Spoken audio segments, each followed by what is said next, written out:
What's up, y'all? Let's talk about knowing your worth. Yeah, I know my worth. Do you know yours? Yeah.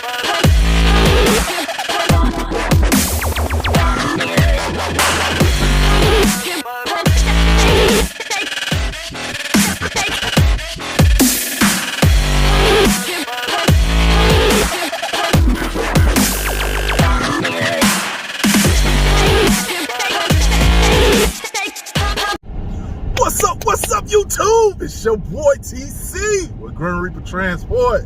How y'all doing today? I know it's been a while. I actually ran to California, a place where I said I was not going back to until we got more money for fuel, but I went anyway. So what I've been doing is been trying to edit a video that I did going out to California and going all the way back to Georgia, and the video is about 2 hours and I want to say it was like 2 hours and 40 some minutes long. I've been trying to chop it down some as much as possible, not to deprive you guys of any information, but then I couldn't get it down any shorter because I said that video was kind of a perfect example of showing newbies how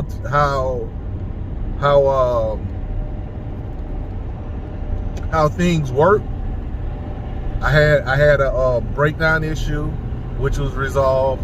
I did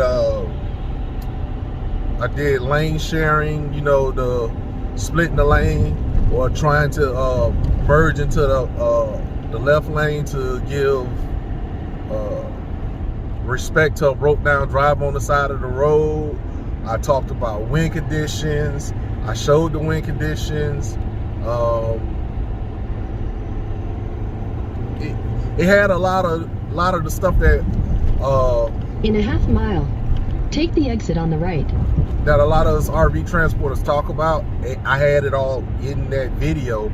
Unexpectedly, until I went back to edit the video, I noticed a lot of stuff that I talked about, a lot of things that went on. I even showed, I didn't even use my auxiliary tanks. Take the tanks exit on the right. until Then I got in keep California. right at the fork.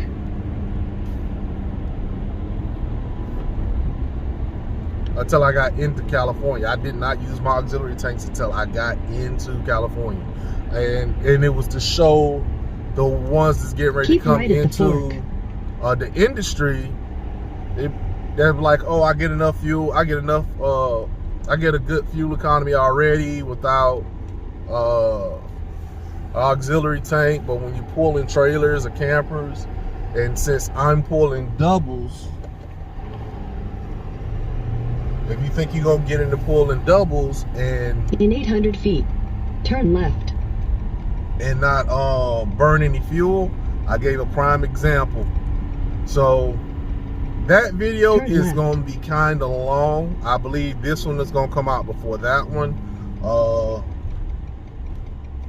I'm gonna set that up on a Premiere, I guess. So so any of you guys that want to see it, it'll send you a notification on how far out on the video is gonna be dropped. I'm gonna schedule it to be dropped. But yeah, I'm gonna just go ahead and schedule it to be dropped at a certain time. And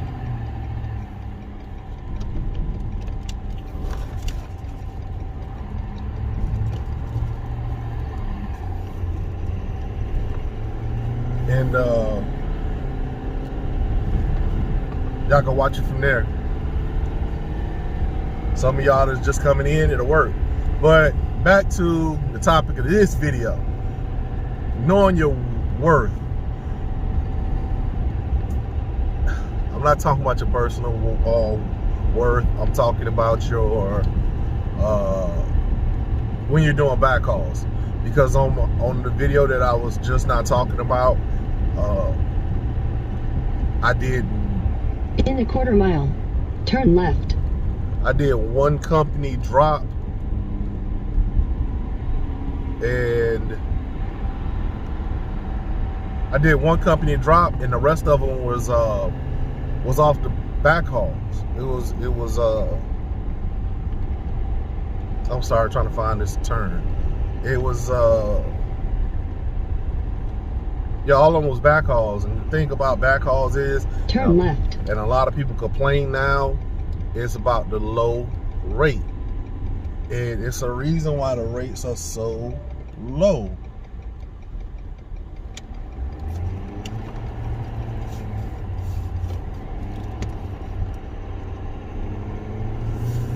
It's because a lot of people out here don't understand a lot, especially a lot of new people. Not trying to knock you guys, but I know you get anxious and you want to go ahead and get a load so you can go, especially on the car hauling side. But you got to understand, you get anxious and grab something at a low rate. These brokers keep record of how much they spend on a load that's going 100 miles compared to a load that they could get moved to go 800 miles. Turn right. For what they'll pay somebody to run it for 200 miles. And if you take it for that rate that'll run it for 200 miles, you're making it bad for everybody else. This is what he mean about knowing your worth. When you know your worth, I'm not running 800 miles for $300. Turn right.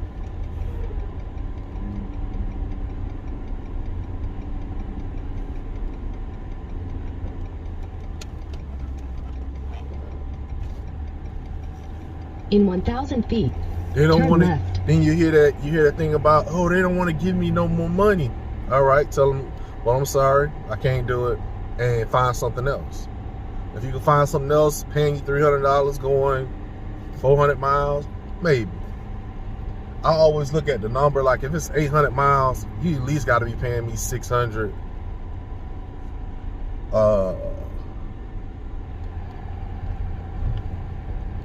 You at least have to be paying me about $600. Turn left. Then your destination will be on the left. I'll be right back. 1,000 feet. All Turn right. I'm back. What was oh, you're knowing your worth. Not taking loads below the average. Trust me, when we say these things, we understand that. Turn right. You need your money. You want your money. We do. We understand.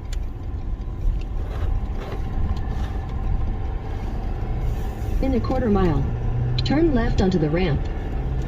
And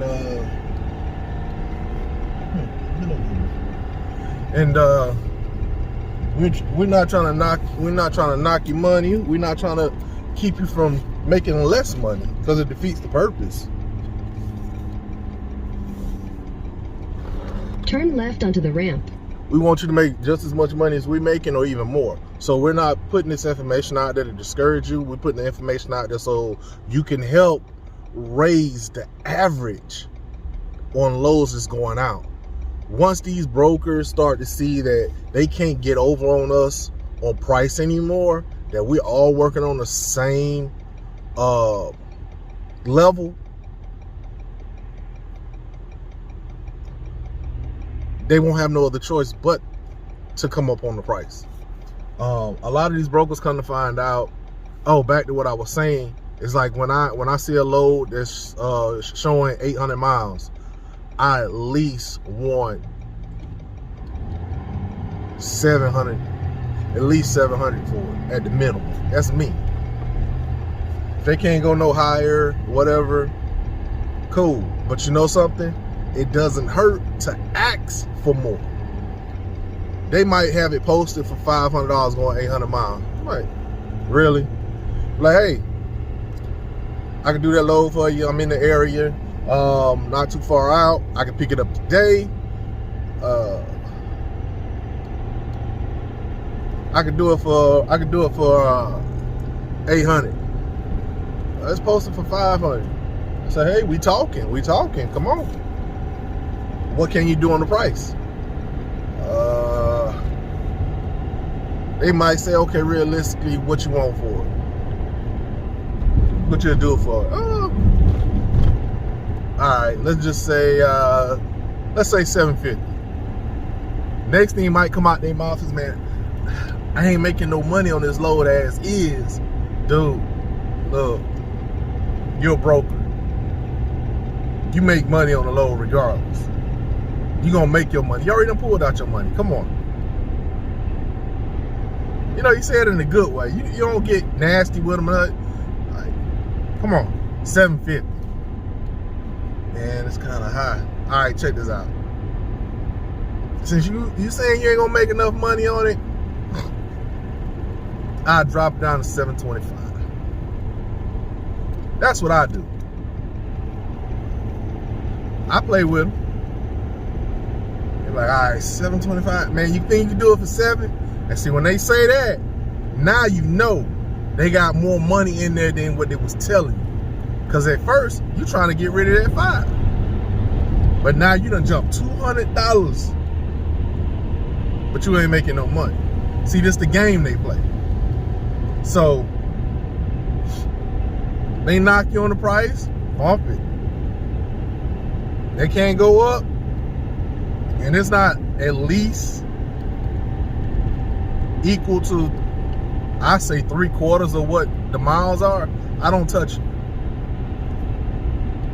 Now, don't get me wrong, I don't work some deals to where I run 800 miles and I got paid $1,100, $1,200.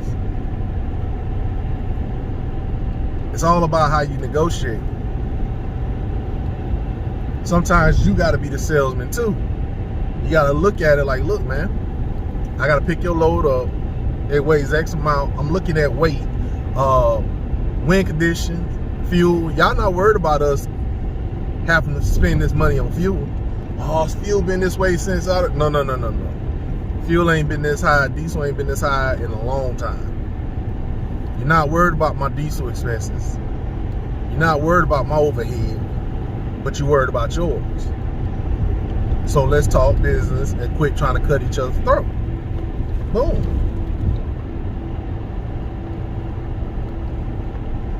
I'm not worried about my overhead no more. Let's look at diesel and let's look at what I'm gonna make in profit.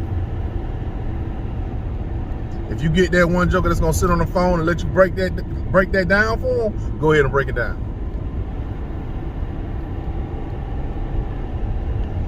Looking at the weather, the winds are not in my favor. This is gonna put a lot of strain on the truck. So that means more fuel. So yeah, come on, man, meet me halfway. Come on. Like, well, all right, why don't I can do it for this right here. And what my logic is, I try to bump them an extra 50 or 25. It all depends on how close they come to my set price.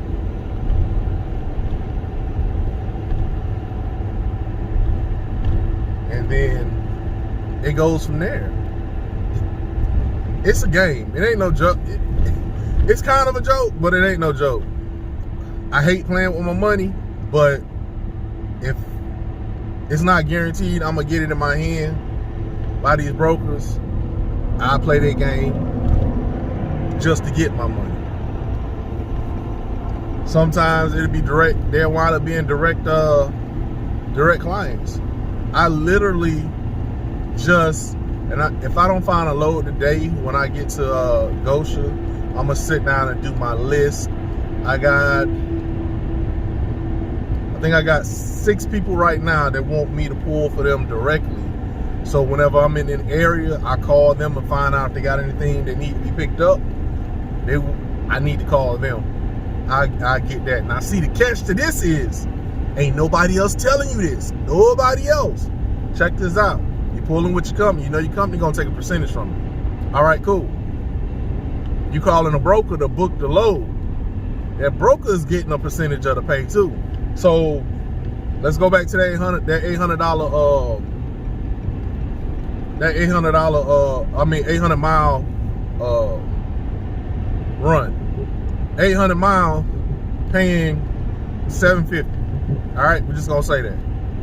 Now that's what the buyer is gonna pay you is $750. Now, do you know how much that buyer paid that broker? If you got $750, that broker might have got like another $400 off of it, just to book it. See what I'm saying? Now, you can tell them, well, broker was booking you what? Charging you what? $400? Sometimes they don't want to tell you, but you know, you throw a high number out there and then they're dropping out. Nah. It's like, what was it? 400? 500? 6? What was it? $600? No, it's a little lower than that. 4? 3? All right. We're gonna cut that in half. You only pay me half of what you paid the broker. It's more money for me. But it's saving them some money though. So now I'm saving them money. All right.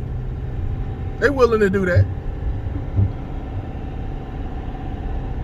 And what you do, you always remember, you write down how much you ran that the miles for that vehicle, how much you charged. So it's the other thing for all people that haven't done these vehicle backhauls and stuff. You would not charge the same price that you would charge for a little sedan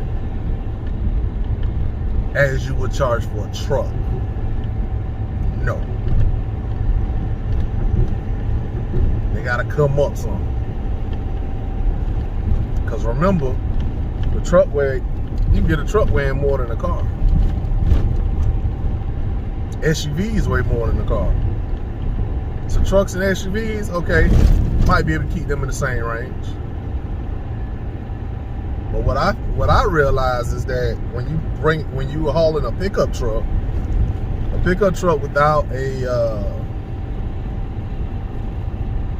without a camper shell on it, shoot, it winds up becoming more aerodynamic.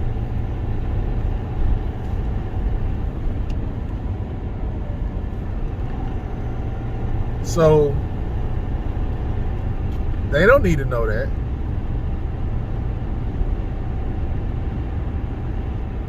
So the whole game is stop selling yourself short.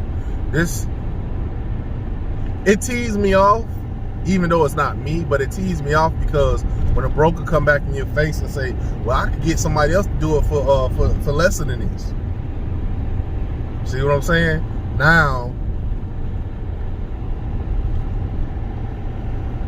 they're telling you that there's a transport out there that's willing to take cheap freight when they could be making more money on that freight. Cheap cars when they're willing to make more money on their cars. Now, these are operable cars now that I'm giving these examples. When I say operable, these cars work. These cars drive. In-op cars might wind up being a little cheaper, or they might wind up getting a little expensive. It all depends on what you got to do.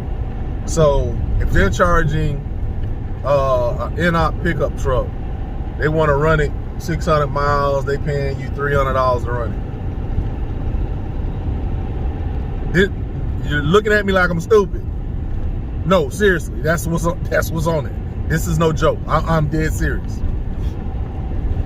They want you to run it for $300, 600 miles.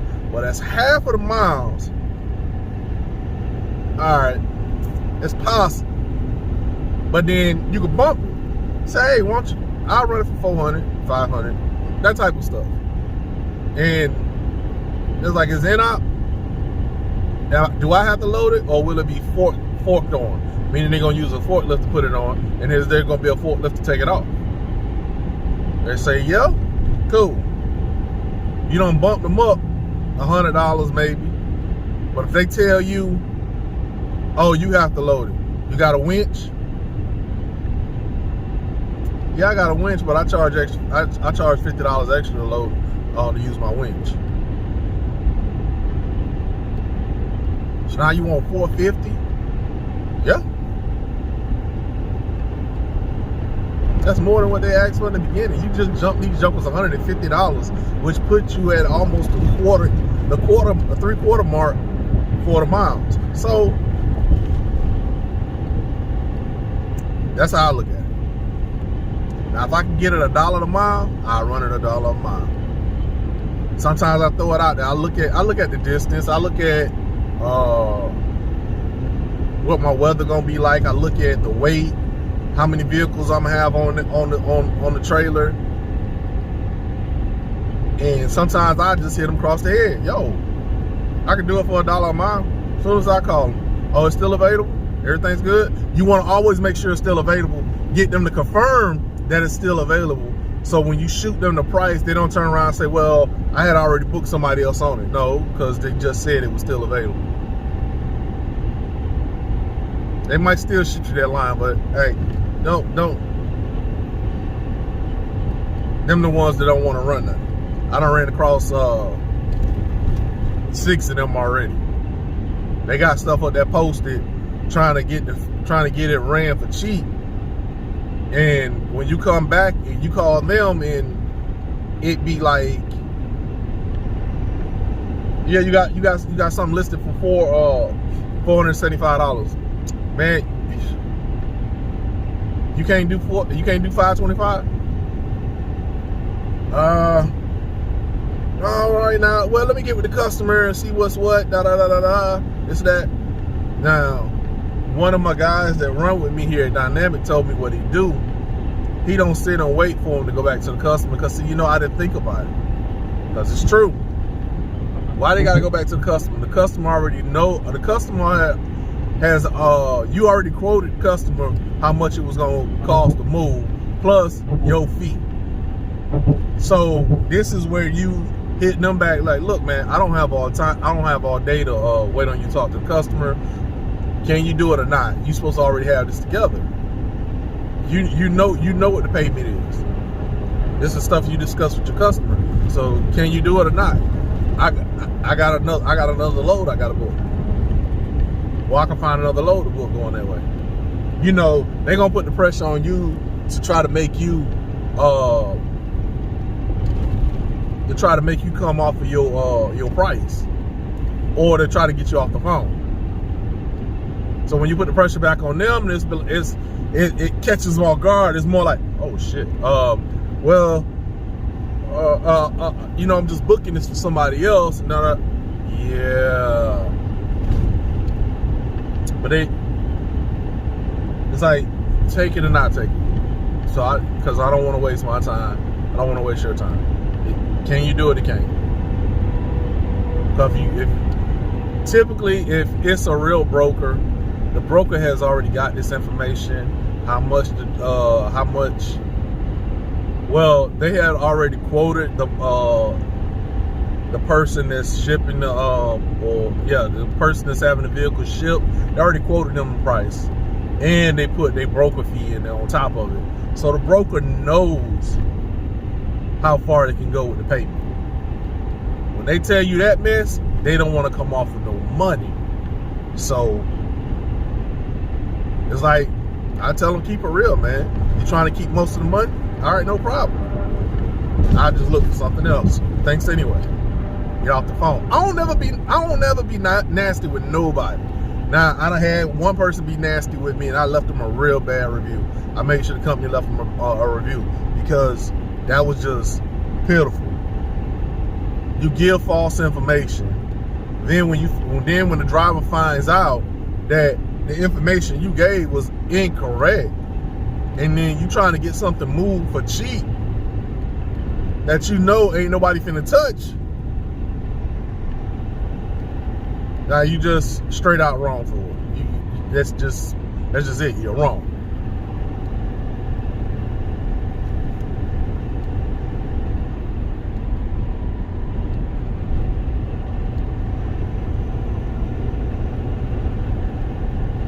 So, guys and girls, the main point is know your worth.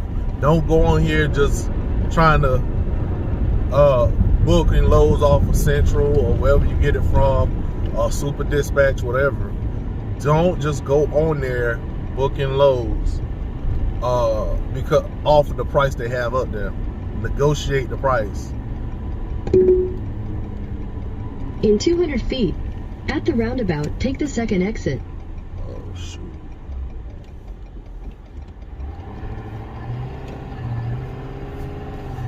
You know they're getting more money than you are.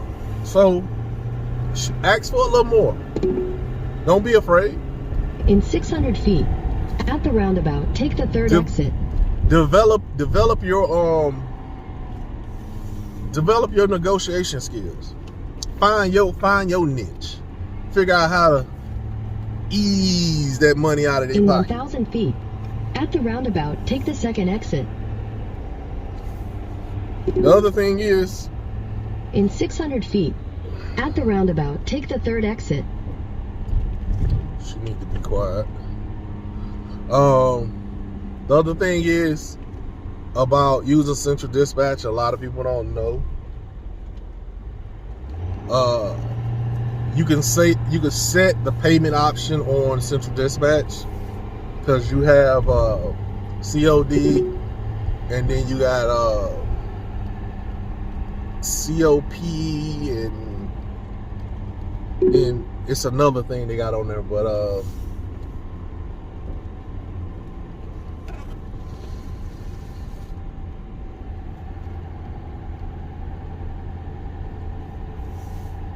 I forgot the abbreviation for it, but it's for when they do net 5, net 10, net 30, and what that means is when they say net,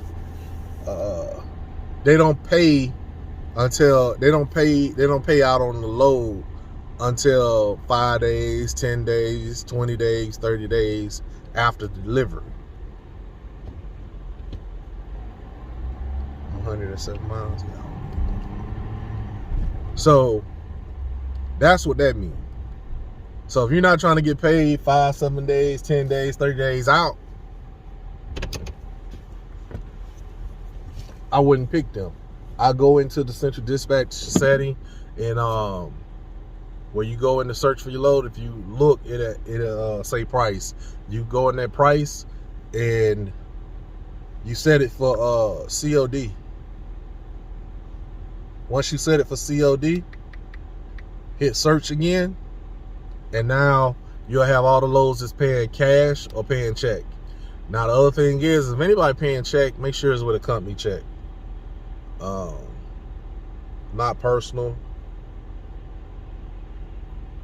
Now the other thing we got going on is you may want to get you a Cash App and get Zelle for your company. Because if you're doing multi-haul, 9 times out of 10 you're using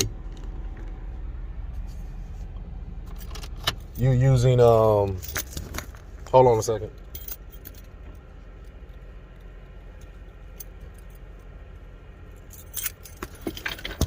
Nine times out of 10, you got your company set up as an LLC. And if you got it set up as an LLC, you should have a business bank account. So you'll want the Zelle set up for your business bank account. And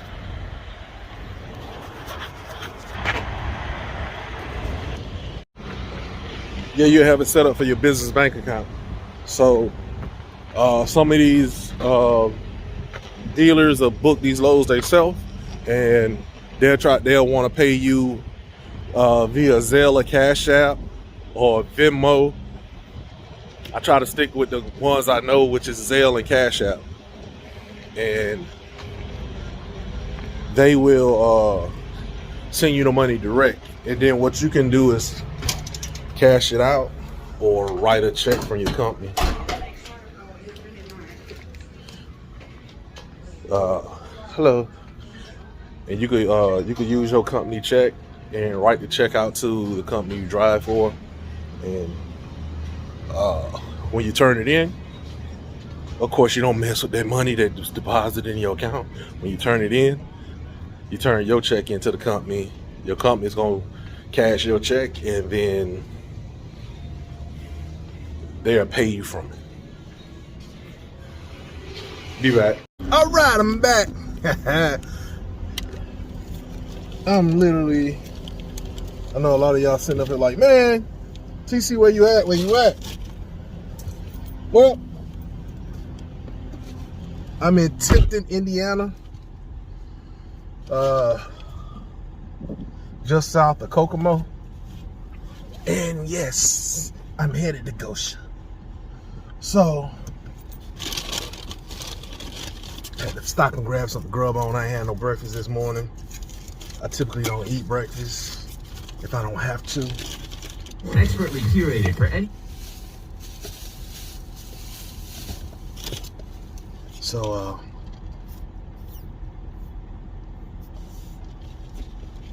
pick me up some Hardee's. Don't really do Hardee's, but hey, gotta eat.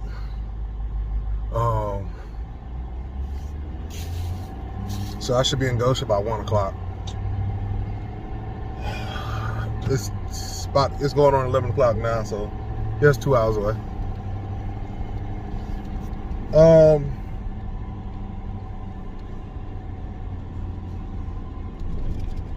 If you're gonna get out here and work and you're trying to make your money, the one thing you ain't trying to do is short yourself on money. So don't do it. I do my best to try to look out for you guys.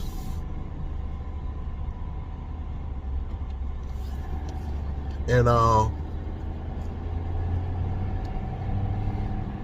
give you the information that I obtain. And if it's not accurate and some of you guys know it's off, yo, shoot me a message. Let me know so I can correct it. I'll come back on the video and correct the info. But most of the stuff that I put out is from personal experience. It's from other drivers that I hear that goes through certain situations.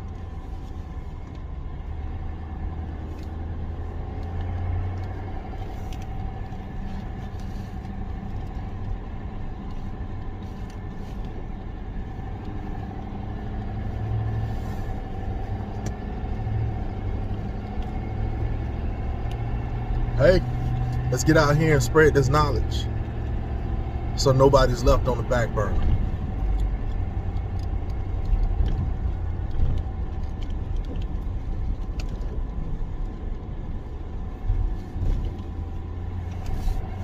Exit the roundabout.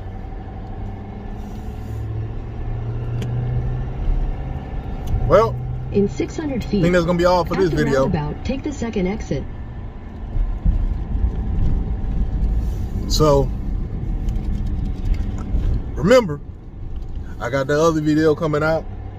It's a long one. So hey, even if you don't watch all of it and you just want to see what I'm talking Exit about, the roundabout.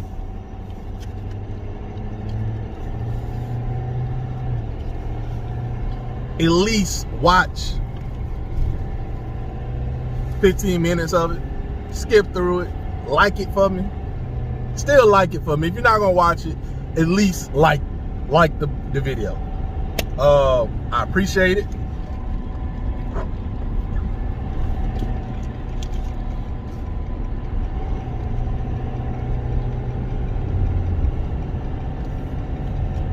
I appreciate the support, the love, everything, the advice. I appreciate it all.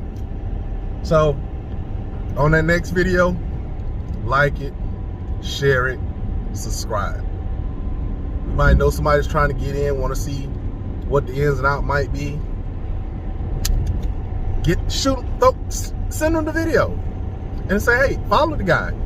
He got other videos on there. Follow him. He try to drop videos at least once a week. But I've been off lately. I'm sorry. I'm like so sorry. Don't look at me like that. No. But I'm sorry. Sometimes I have personal things that come up that I got to deal with back at home. I have other things I deal with at my other business. So I kind of lead them out. I try to lead them out because that has nothing to do with transport. Me doing RV transport, but I might start throwing a little bit in there just so anybody just coming into the industry, ain't never been in the industry or been in the trucking industry, can see what the everyday is.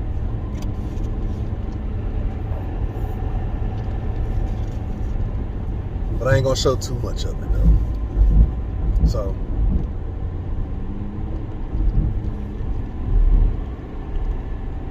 that's it.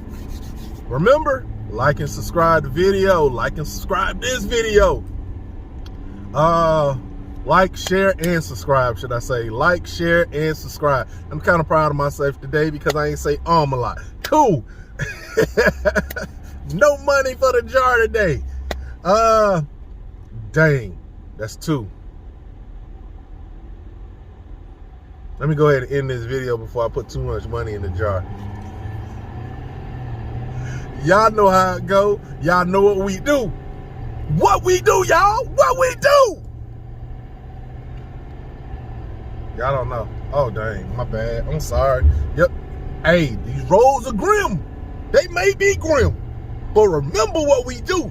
What we gonna do out here on these roads? We gonna reap that money all day. All day. You feel me? Hey, y'all stay blessed. Keep the rubber side down. Stay safe. Peace.